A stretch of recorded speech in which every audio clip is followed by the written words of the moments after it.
ის რომ ქვეყანას წლის ბოლოს ექნება სტატუსი პოლიტიკურ წრეებში ეს უკვე აღარ იწვევს დავას, უფრო მეტიც ზოგიერთი გვეუბნება რომ უკვე უნდა ჩავთვალოთ რომ ქვეყანას სტატუსი აქვს, თუმცა ახლა დავის მთავარი საგანი პოლიტიკურ პარტიებს შორის არის ის თუ ვისი დამსახურება იქნება ევროკავშირის ეს შესაძლო გადაწყვეტილება. ოპოზიციაში საუბრობენ რომ ევროკავშირი ამ გადაწყვეტილებას დააფუძნებს ქართველი ხალხის განწყობებს და ასევე ევროგეოპოლიტიკურ მდგომარეობას და ეს ცნობილია კარგად ხელისუფლებისთვისაც, რადგან ასეთი განწყობა მათ ამოიკითხეს მმართველი პარტიის ლიდერების და მათ შორის პრემიერ-მინისტრის განცხადებაში. ხელისუფლება კი ოპოზიციაზე იერიშით არის დაკავებული, მმართველ პარტიაში საუბრობენ რომ სწორედ ოპოზიციური პარტიები იყვნენ დაკავებული მთელი ამ პერიოდის განმავლობაში სტატუსის საბოტაჟით.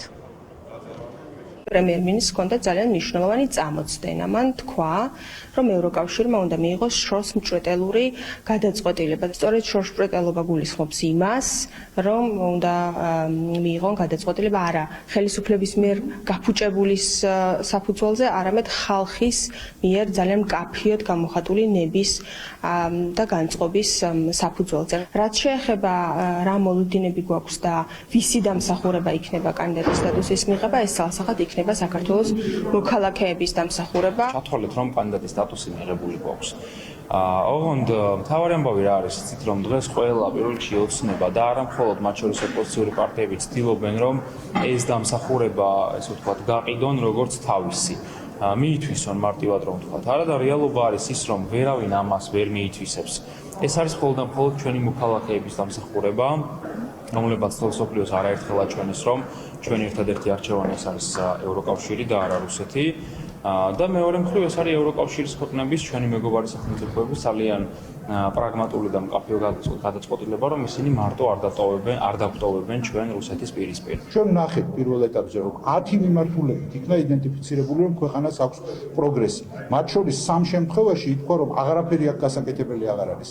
დარჩენილ 7-თან დაკავშირებით ითქვა რომ არის პროგრესი, თუმცა იყო მიჩნევა ასე ვთქვათ შეხედულება რომ შეიძლება კიდევ დამატებით აქ გარკვეული ნაბიჯების გადადგმა.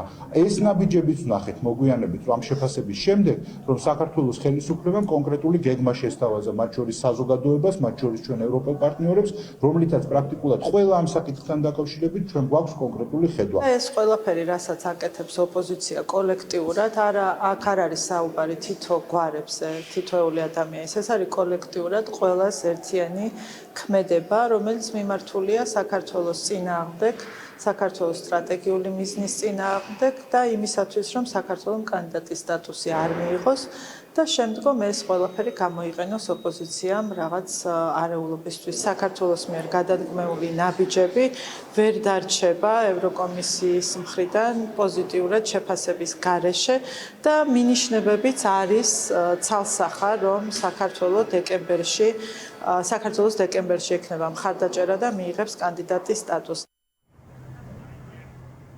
ის რომ ევროკავშირმა დადებითი გადაწყვეტილება უნდა მიიღოს ყველა ქვეყნის შემთხვევაში, ამ შინაარსის მიმართვა ჰქონდა უკრაინის პრეზიდენტს ვოლოდიმირ ზელენსკიმ მიმართა ევროკავშირის წევრი ქვეყნის ლიდერებს და თქვა რომ ეს გადაწყვეტილება განსაზღვრავს ევროპის მომავალ გზას. თუმცა აქ ამ განცხადებაში აღსანიშნავი ის არის რომ ზელენსკი საქართველოს ბელორუსთან ერთად მოიხსენიებს.